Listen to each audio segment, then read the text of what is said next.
Hello, I'm gonna show you guys my favorite rig. So, growing up, I never knew which rigs to use. I started researching and learning as much as I could, and I stumbled across the dropper loop knot.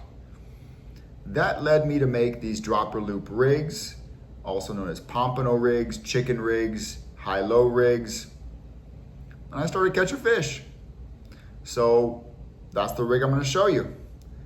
I have used this rig for 20 years now, and it always works. Now, is it the best presentation for a live bait when you're trying to make something look really natural? No. But is it a solid rig that works in most situations? Yes. So, to begin, this rig is centered off the dropper loop knot, which allows you to take a main line and get branch lines off of it. So in this situation, I'm tying a main line into two branch lines, and at the bottom of this, I'm going to have a loop for a weight. So we're going to use two dropper loop knots, one clinch knot for the swivel at the top, and one figure eight loop for the weight at the bottom. So let's begin.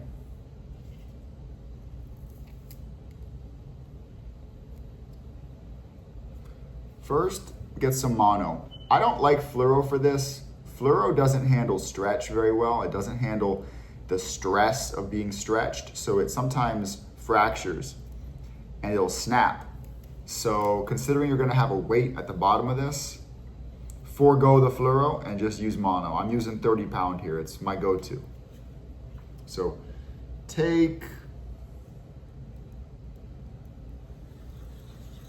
about 3 feet first. You can always roll off more if you need it. I'm not cutting it off of that spool yet. Put about 12 inches, right, as the tag. Put it off to the side. Now you've got this 12-inch section here. Make a loop.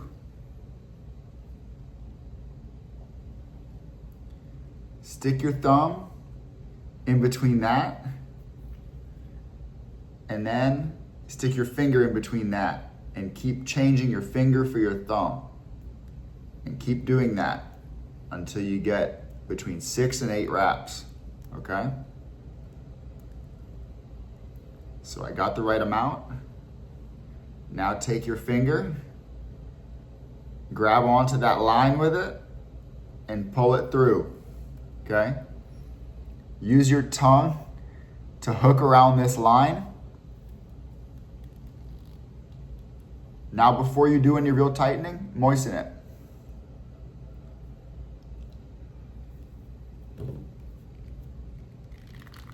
Tighten, okay? So I just got one. We call this a dropper. That's the dropper loop knot. Go about 18 inches down your line. Do the whole thing again. Make the loop. Put your thumb there. Alternate your finger for your thumb. 7 to 8 times. I'm sorry, 6 to 8 times. If you do 7, you're good. If you do 8, you're good. If you do 6, you're good. Bring it through. Use the tongue to hook.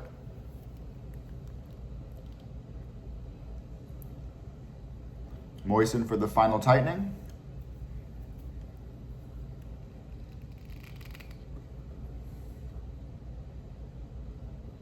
Take about 18 inches.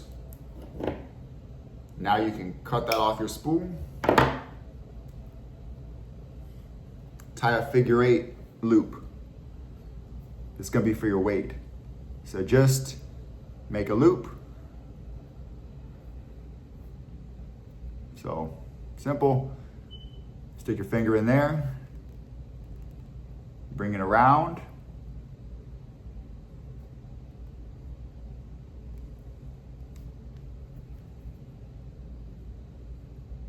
Stick it through.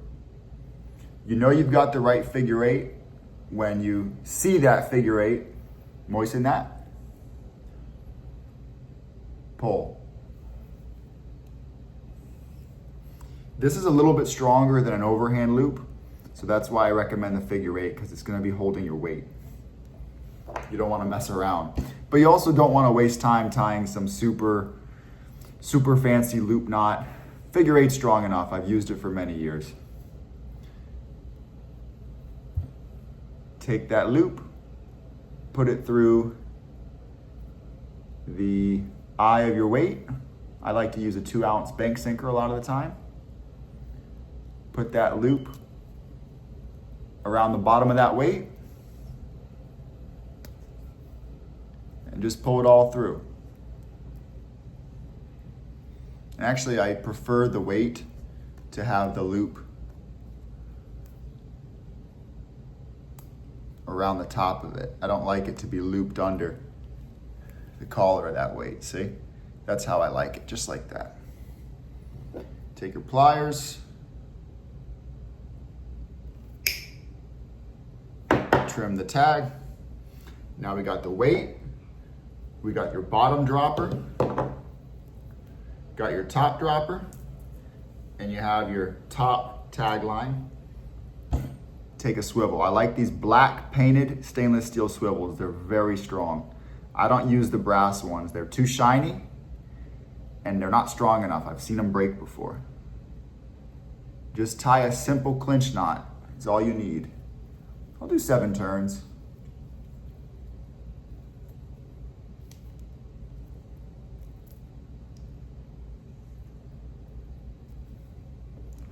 Pull that tight.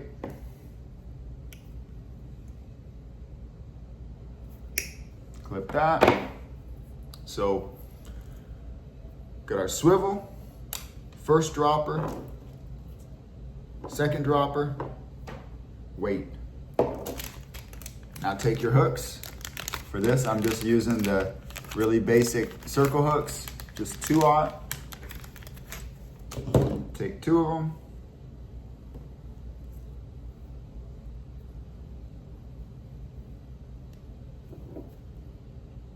Pinch your dropper loop.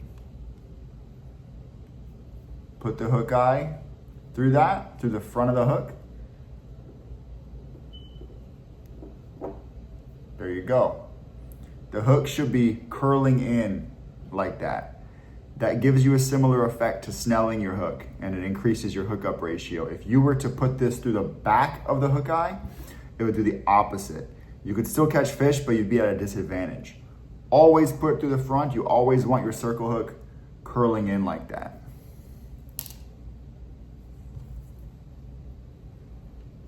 Now let's do our other dropper.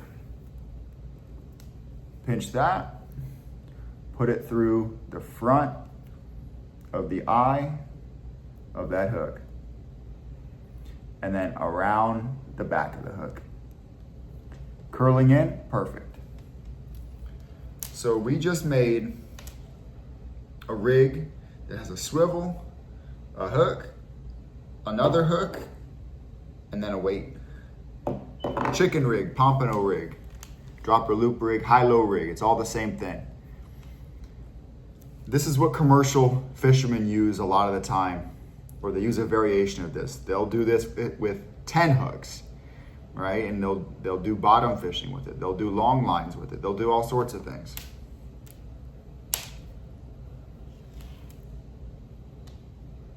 I hope that this will focus so you can see that knot.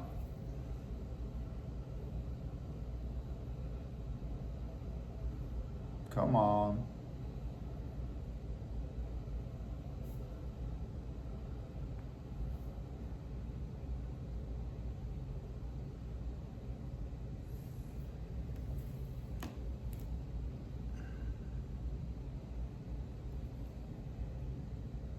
Well, it looks like it's not going to focus for us, unfortunately. But you want that knot to be clean. You don't want it to be all uneven and weird looking. You just want that clean look to it, okay? The same on both sides. It's fully tightened. You moistened it so you didn't weaken your line. This is not the strongest knot in the world. Even if you do this perfectly, you'll still lose about 30% of your line strength. So you start off with 30 pound and maybe end up with about 21 pounds of strength left. So keep that in mind when you're doing this rig. Don't start off with 10 pound line. Use something at least 20 pounds so you can get those fish in. And I've caught big redfish on this, black drum, trout, you name it, sharks, stingrays. So it's a great rig. I recommend it. It saves you a lot of money. They sell these as a pompano rig. $3, $4 a piece. Now you can customize it to your liking. So I hope you guys enjoyed this. I hope it's useful to you. Let me know in the comments if you got some good use out of this. All right, stay tuned for my next one.